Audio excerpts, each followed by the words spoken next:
Hello दोस्तों, सबसे पहली बात तो मैं आपको ये कहना चाहता हूँ कि मेरे यूट्यूब को आपने जो पसंद किया इसके लिए मैं बहुत बहुत आप सब लोगों का शुक्रगुजार हूँ। तो मैं सोचता हूँ कि आज मैं आपको अपनी जर्नी के बारे में बताऊँ कि कैसे मैं बॉम्बे आया, किस तरीके से मैंने अपनी बॉम्बे की शुरुआत की, बनाइयों से बॉम्बे तक का सफ़र मैंने कैसे तय किया। तो ये जर्नी सिर्फ इसी बारे में है कि मैं अपने बारे में बताऊं कि किस तरह से मैं बच्चन साहब की मैंने एक्टिंग की और किस तरीके से मैंने और लोगों की मिमिक्री की, जैसे कि अजीत साहब हो गए, प्राण साहब हो गए, शाहरुख खान हो गए, शत्रुघ्न सिन्हा हो गए, इतने ढेर सारे लोगों की मैंने मिमिक्री की। लेकिन उसमें सबसे बेहतर जो सबसे अच्छी जो मेरी एक्टिंग गई वो गई बच्चन साहब की। तो उसके पीछे भी एक बहुत बड़ी कहानी है। तो ये वीडियो सिर्फ इस चीज़ के ही लिए है, इस बारे में ही है और सारी चीज़ें मैं आपको बताना चाहता हूँ। ये कहानी जो है मैं बता रहा हूँ आपको, मैं सिर्फ 17-18 साल का था और शरारत करने की बहुत आदत थी, सबको छेड़खानी बहुत ज़्यादा करता था। खास करके मैं अपनी अम्मी को बहुत ज़्यादा परेशान करता था। खाने में लेट हो जाया करता था तो अम्मी बोलती थी, इस कदर इस लड़के ने मुझे परेशान करके रखा, खाना बना के रखा, सब कुछ बना के रखा, देखो ये अभी तक नहीं आया, इसको तो मैं शाम को खाने ही नहीं दूंगी, ऐसा परेशान करके रखा है। इस कद्दर को बड़ा जोर दे के बात करती थी। तो उतनी देर में हमारे जो एक हमारे चाचा हुआ करते थे, वो चाचा जो हैं वो थोड़ा सा वो रुक रुक के बोलते थे, अरे आसिया भाभी मैं क्या बताऊं, मैं सड़क पे जा रहा था, मेरी टोपी छीन के भाग गया, ऐसा परेशान करके फेंक रहा है तुम्हारा लड़का, हमें ये कोई तरीका है? ऐसा कर रहा है हमारे साथ में?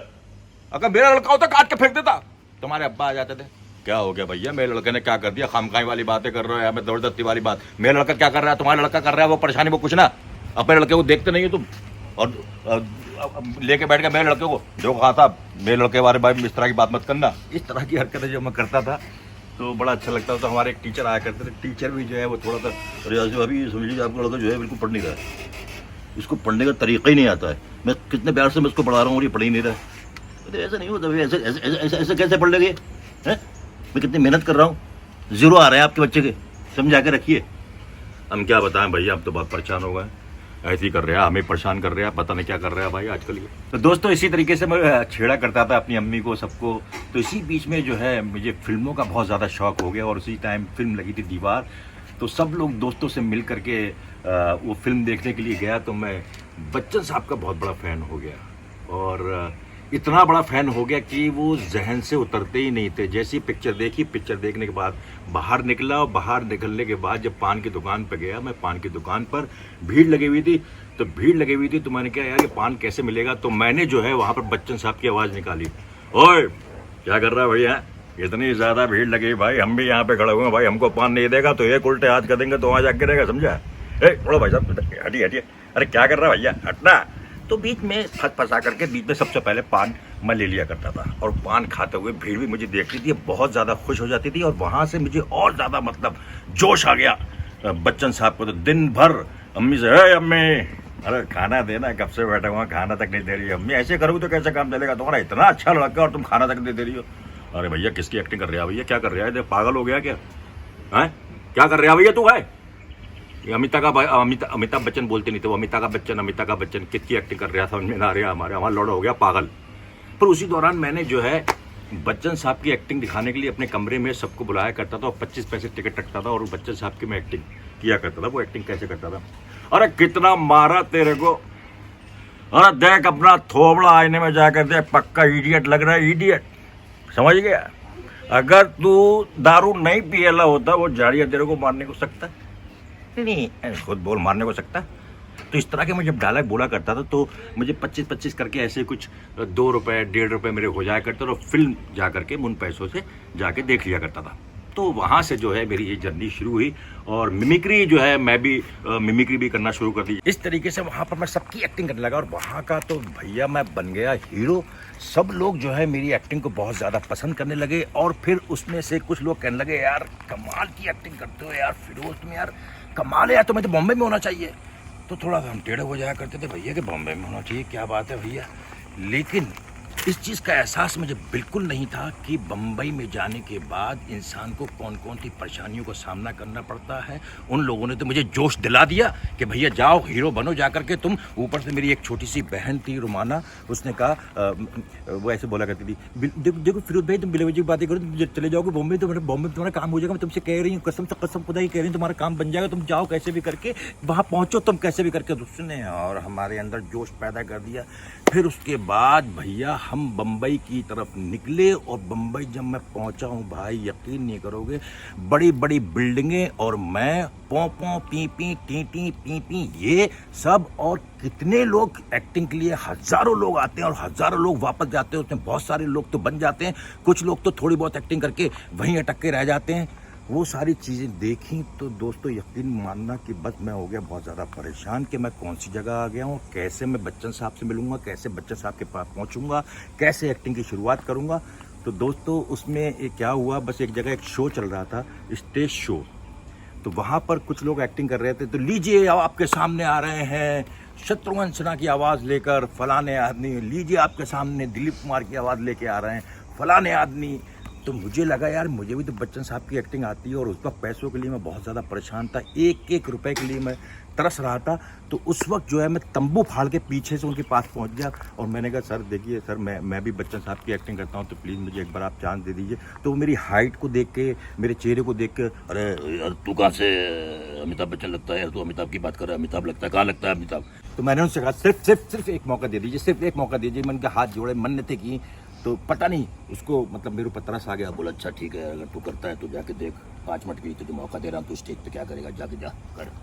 तो मैं स्टेज पर गया भैया, पैर कपकपा रहे थे, हाथ कपकपा रहे थे, कुछ समझ में नहीं आ रहा था। स्टेज पे पहुंचा, चारों तरफ पब्लिक ही पब्लिक, लेकिन मैंने ऊपर वाले का, अपनी अम्मी का, अब्बा का, अल्लाह का जो भी था, मैंने कहा अल्लाह तू मुझे यहाँ पे तो कामयाब कर देना। तो वहाँ पर जो मैंने पहला डायलॉग बोला था, मिस्टर कर्नल लॉर्ड साहब, अब आपसे क्या छुपाना भैया, बस यूं समझ लो कि हमारे घोड़े का आपकी घोड़ी के साथ में पेंच चढ़ गया है, दीवाना हो गया है, कहता है शादी करूंगा तो इसी के साथ करूंगा वरना शादी नहीं करूंगा भाई। इसलिए कहता हूं भैया एक बार मेरे घोड़े को देख लो, शादी का। ये डायलॉग मारा, पब्लिक में तालियां, वो आदमी उठकर आया, मुझे गले से लगाया और उस वक्त उसने मुझे 500 रुपये दिए। और यकीन करना जब मुझे 500 रुपये मिले तो मेरी आंखों में आंसू आ गए यार कि यार 500 रुपये मेरे लिए बहुत बड़ी बात थी। उस वक्त मैंने मुर्गे से खाना खाया, 2-4 दोस्तों को इकट्ठा किया और सब लोग, मेरे जो दोस्त साथ में गए थे वो सबके सब गले मिल करके रोने लगे, यार फिर तू तो आज हीरो बन गया। फिर उसके बाद से उन्होंने मुझे शो देना शुरू कर दिए और मैं शो पे शो करता गया। 500 से 1000 हुए, 1000 से 2000 हुए, 2000 से 5000 हुए। 5000 उस वक्त बहुत बड़ी रकम हुआ करती थी। तो दोस्तों ये तो था मेरा स्टेज का, आपको मैंने बताया कि किस तरीके से मैंने स्टेज शुरू की है। स्टेज पर आने के बाद मेरी खुद की एक्टिंग की जर्नी कैसे शुरू हुई, लेकिन स्टेज से मैं टीवी में कैसे आया। टीवी में ऐसा आया कि मैं जो एक जगह स्टेज शो कर रहा था तो वहाँ पे सचिन जी आए हुए थे। सचिन जी जो यहाँ पर तो मराठी एक्टर के नाम से मशहूर हैं, लेकिन उनकी एक फिल्म जो हिंदी है नदिया के पार, वो इतनी ज़्यादा बड़ी हिट हुई थी कि मैं बता नहीं सकता। और वो साक्षात मेरे सामने खड़े हुए थे तो मैं बहुत ज़्यादा घबरा गया था। और उन्होंने अपने कार्ड निकाला और मुझसे बोले फिरोज़ कल तुम मेरे ऑफिस में आ रहे हो, मैं तुमसे कुछ बात करना चाहता हूँ। तो बस ये मेरे लिए बहुत बड़ी बात थी। और यस, वहाँ से जो है मैं सचिन जी के ऑफिस पहुंचा तो देखा मैंने बहुत सारे बच्चन साहब की एक्टिंग करने वाले लोग बैठे हुए हैं। कोई अपने अलग स्टाइल पे, कोई ऐसे बैठा हुआ है, कोई अपने ये कर रहा है, कोई कुछ कर रहा है, लेकिन मैं नॉर्मल रहता था। मेरी कोई बाल वाली स्टाइल या उनकी तरह मैं रहता नहीं था। तो वहाँ पर जाने के बाद सब लोग अपना अपना ऑडिशन दे रहे थे, लेकिन मुझे लग रहा था ये इनमें कुछ ना कुछ कमी है, कुछ कर नहीं पा रहे थे सही तरह से। तो सचिन जी ने कहा था एक थोड़ा सा मैं ऑडिशन आपका मैं देखना चाहता हूँ, वो आप ऑडिशन दिखाइए। तो मैंने वहाँ पे छोटा सा डाला, विजय दीनानाथ चौहान, उम्र 36 साल 9 महीना, ये 16वां घंटा चालू है, मालूम है। इतना बोला सचिन जी, बोले मुझे सिर्फ यही चीज़ चाहिए। और दूसरे दिन से मेरी शूटिंग चालू।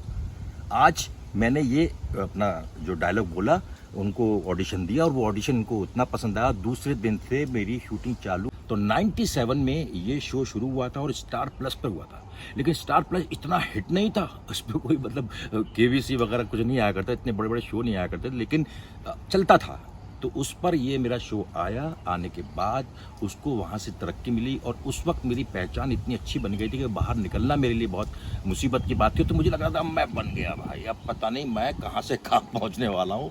तो 3 साल तक वो सीरियल किया। सीरियल करने के बाद जब वो सीरियल ख़त्म हुआ उसके बाद फिर पैदल, फिर अकेला, फिर वही सड़कें, वही बिल्डिंगें, इधर भागना उधर भागना, इधर जा रहा हूँ उधर जा रहा हूँ। लेकिन उस वक्त तो अब लोग कहने लगे कि यार तुम अमिताभ बच्चन कब तक एक्टिंग करोगे और अपनी एक्टिंग कैसे करोगे, अपनी एक्टिंग करना चाहिए अब।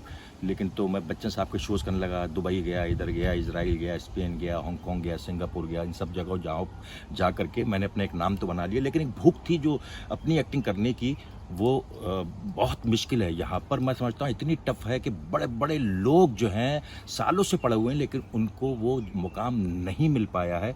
जो भी मैंने छोटा मोटा काम जैसे भी किया है, जिस तरीके से भी किया है, जहाँ भी मैं आपके सामने बैठा हूँ तो उसमें मेरी कम मेहनत नहीं है, बहुत मेहनत है। और उस मेहनत से मैं जो भी समझ रहा हूँ, जो भी मैंने कुछ किया यहाँ पर, जो भी कुछ बनाया, बच्चों को पढ़ाया लिखाया, जो भी कुछ बनाया, तो उसमें मेरा कोई मतलब आसान काम नहीं है। मैंने बड़ी मुश्किल से उन लोगों को यहाँ तक लेकर आया हूँ, यहाँ तक पहुँचाऊँ। कई बार तो कई बार मैं आपको यकीन नहीं करोगे, रातों की नींदें हराम हो गई थी। कई रात सोया नहीं, मेंटली डिस्टर्ब हो गया। कैसे करूँगा, क्या करूँगा, घर में बच्चे हैं, बीवी है, कमा के लाना है, रोज़ जाना है, रोज़ आना है। लेकिन इतना आसान नहीं था। तो सिर्फ और सिर्फ मैं सिर्फ आसमान को छत पर जा करके ताका करता था, कैसे होगा, क्या नहीं होगा। मैं सिर्फ आपको ये बताना चाहता हूँ कि यहाँ पर फिजिकल आपकी ताकत इतनी काम नहीं आती जितना कि दिमाग को काम कूल रखना होता है। आप अपने दिमाग को अगर कूल रखेंगे तभी आप काम कर पाएंगे। स्ट्रगल करना बहुत मेहनत है उसमें। आप आज सुबह निकले घर के लिए कि आपने काम मिला कि नहीं मिला, आप गए लौट कर आए, तो फिर वही फ्रस्ट्रेशन। चलो मैं मान लेता हूँ कि आपको 1-2 दिन का काम मिल गया। 1-2 दिन काम करने से कुछ नहीं होता है, कुछ भी नहीं होता है। 2 दिन बाद आप खाली, फिर आपको तीसरी जगह स्ट्रगल करना, फिर आपको चौथी जगह स्ट्रगल करना, फिर आपको 5वीं जगह स्ट्रगल करना। तो इसके लिए आपको मेंटली जो है आपको बहुत ज़्यादा मजबूत होना पड़ेगा, तब कहीं जा कर के यहाँ पर आप लड़ सकते हैं। बहुत सारे लोगों को काम मिल भी जाता है, और मिल जाता है तो लोग चारों आप ऑटोग्राफ ये वो सब तन के खड़ा हुआ, चश्मा लगा के खड़ा हुआ, बातचीत कर रहा है, ये वो फलान दिमाग का। और हो सकता है 1 साल बाद 1.5 साल बाद उसके पास काम ना हो, फिर कोई नहीं देखने वाला है, कोई आने वाला नहीं है, कोई पूछने वाला नहीं है। फिर सिर्फ आप अकेले हैं, सिर्फ अकेले हैं। ये आपको अपना जो दिमाग है वो मजबूत रखना उस वक्त भी। मैं आपको एक चीज़ बताना चाहता हूँ कि मैं ये कहना चाहता हूँ कि मुझे भी लगा था कि मैं बॉम्बे जाऊँगा और अमिताभ बच्चन बन जाऊँगा। तो क्या मैं अमिताभ बच्चन बन पाया? जैसे रहते थे मेहनत करके, भाग दौड़ करके अपने घर को चला रहा हूँ। आज भी स्ट्रगल है मेरा, आज भी मेहनत के लिए रोज़ सुबह भागना पड़ता है, रोज़ सुबह मुझे जाना पड़ता है, आना पड़ता है, बहुत मेहनत करना पड़ती है। तो ये मेहनत कभी ख़त्म नहीं होने वाली है, कभी भी ख़त्म नहीं होने वाली है। ऐसे बहुत सारे एक्टर हैं जिन्होंने काम किया, काम करने के बाद उनका काम नहीं चला तो बेचारे दूसरा कुछ कर रहे हैं, दूसरा कुछ काम कर रहे हैं। तो हारना नहीं है, कुछ ना कुछ देखना है, कुछ ना कुछ करना। क्यों, काम तो करना ही है ना, घर तो चलाना ही ना, बच्चों को तो देखना ही है, बच्चों को तो पढ़ाना ही ना। तो ये सब तो आपको करना ही है। कि सबसे पहली बात तो मैं आपको ये बताता हूँ कि ज़रूरी नहीं है कि आपके पास यहाँ पे काम नहीं है तो आप ख़त्म नहीं हो गए। ख़त्म नहीं हो सकता कि मैं काम मुझे ना मिले तो मैं अपने गाँव चले जाऊँ, गाँव जाके रहूँगा, गाँव में अपनी फैमिली को चलाऊँगा।